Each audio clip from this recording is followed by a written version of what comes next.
दोस्तों, new tax code 2025 या आप बोल सकते हैं न्यू इनकम टैक्स लॉ जो कि गवर्नमेंट लाने जा रही है नेक्स्ट फाइनेंशियल ईयर से, जिसके ऊपर ऑलरेडी मैंने एक डिटेल में वीडियो भी बनाया था। उस वीडियो का लिंक मैं नीचे आपको डिस्क्रिप्शन में दे दूंगा। क्या क्या नई चीज़ें उसके अंदर हो सकती हैं और कैसे वो जो अभी हमारा इनकम टैक्स एक्ट 1961 चल रहा है उसको वो रिप्लेस कर देगा। तो उसके अंदर बहुत सारे ऐसे स्ट्रिक्ट प्रोविज़न लेके आए जा रहे हैं, जिसमें से एक आप थंबनेल में देख ही पा रहे हैं। अगर आप आईटीआर फाइल नहीं करते हैं तो उस केस में आपको जेल भी हो सकती है। तो अगर अभी आप आईटीआर फाइल नहीं करते हैं तो वहाँ पर आपको लेट फीस या पेनल्टी पे करनी पड़ती है। बट अब जब ये नया टैक्स कोड आ जाएगा, न्यू इनकम टैक्स लॉ आ जाएगा, तो वहाँ जेल के प्रावधान भी हैं।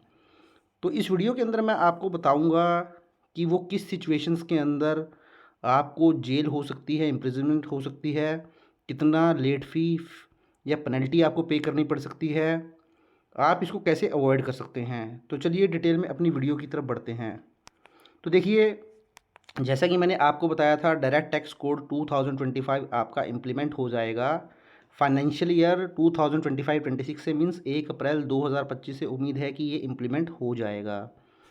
तो आप ये बोल सकते हैं, अब जो आप 25-26 की आईटीआर फाइल करते थे, नॉर्मली वो असेसमेंट ईयर में आप फाइल करते थे। तो असेसमेंट ईयर का कंसेप्ट अब रहेगा नहीं। तो 25-26 फाइनेंशियल ईयर की आईटीआर सपोज करें आप 31 जुलाई 2026 तक फाइल करेंगे तो कोई दिक्कत वाली बात नहीं है अगर आप 31 जुलाई तक फाइल कर देंगे। बट अगर आप 31 जुलाई को मिस कर देते हैं तो उसमें गवर्नमेंट आपको एक अपॉर्चुनिटी देगी कि आपको इम्प्रीजनमेंट ना हो, जेल ना हो। तो आप क्या करें, आपसे 31 जुलाई जो है वो मिस हो गई, डेडलाइन जो भी थी 30 जून हो सकती है, 31 जुलाई हो सकती है।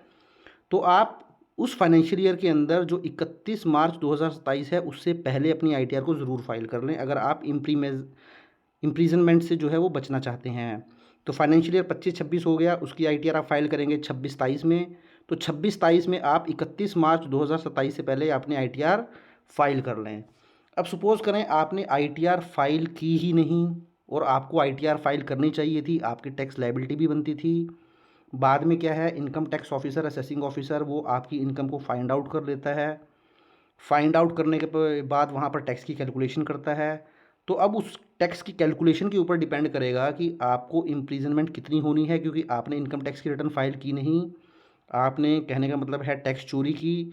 अब वो टैक्स चोरी जब आपकी पकड़ी गई तो उस केस में फिर आपको इम्प्रीजनमेंट हो जाएगी। तो इसलिए आप इम्प्रीजनमेंट से बचना चाहते हैं तो जिस फाइनेंशियल ईयर की रिटर्न है उससे अगले फाइनेंशियल ईयर के अंदर आप उस फाइनेंशियल ईयर को ख़त्म होने से पहले 31 मार्च से पहले अपनी आईटीआर को फाइल ज़रूर कर लें। तो चलिए वो अब हम देखते हैं इम्प्रिजनमेंट कितनी हो सकती है।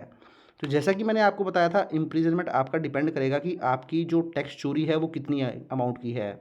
सपोज़ आपने जो इनकम कंसील की थी, इनकम छुपाई थी, हाइड की थी इनकम टैक्स ऑफिसर से, अब उसने वो इनकम आपकी फाइंड आउट कर ली और वहाँ पर जब टैक्स की कैलकुलेशन की तो वहाँ मालूम चला कि जो आपकी टैक्स की लायबिलिटी बनेगी वो मोर देन 1 लाख रुपीज़ बनेगी। मीन्स 1 लाख रुपये से ज़्यादा का टैक्स आपका बनता था और आपने इनकम टैक्स की रिटर्न फाइल नहीं की।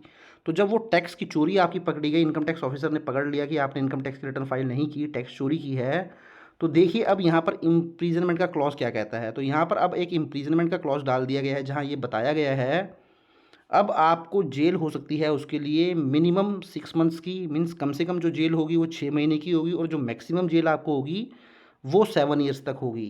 तो जेल तो आपको होनी है, इसके साथ साथ आपके ऊपर फ़ाइन भी लगाया जाएगा जो कि 100 पर डे से लेकर 500 पर डे तक हो सकता है।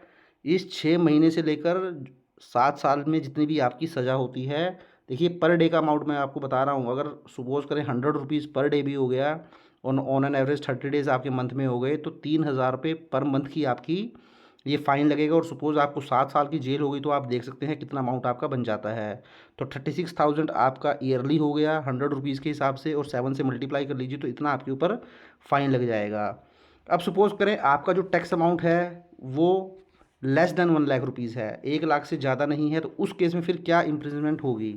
तो इस केस में देखिए, जो आपको इम्प्रिजनमेंट होगी मिनिमम 3 महीने की जेल आपको हो सकती है और मैक्सिमम जो हो सकती है वो 3 ईयर्स तक की जेल हो सकती है।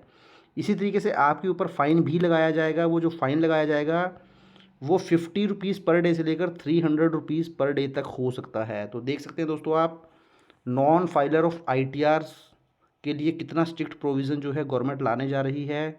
तो अगर आप भी अच्छी खासी इनकम अर्न करते हैं और इनकम को शो नहीं करते हैं तो ज़रूर अपनी ITR फाइल करके चलें, अपनी इनकम को हाइड ना करें और उसके अंदर जो भी आपकी टैक्स लायबिलिटी है उसको दिखाकर चलें, अपनी टैक्स लायबिलिटी को टाइमली पे करके चलें ताकि आप इन स्ट्रिक्ट जो भी इम्प्रिजनमेंट वगैरह के जो क्लॉज हैं, फीस या पेनल्टी के जो क्लॉज हैं, इनसे बच सकें। तो आई होप वीडियो अच्छा लगा होगा। वीडियो अच्छा लगा तो इसको लाइक करें, शेयर करें और चैनल को सब्सक्राइब नहीं किया है तो चैनल को भी ज़रूर सब्सक्राइब कर लें। Thank you very much. Have nice day. Take care.